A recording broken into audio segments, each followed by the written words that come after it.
To turn off keyboard sound or haptics, you need to go to the settings.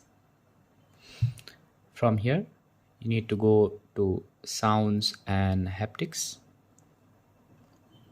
From here, you will need to swipe down and you will find this option called keyboard feedback. Tap here. Now as you can see, my keyboard sound is currently enabled. So if you don't want the sound of the keyboard, just disable this. And if your haptic is enabled, so when you type something, your phone's like vibrates. So if you don't like that, if you want to reduce your battery, just disable this.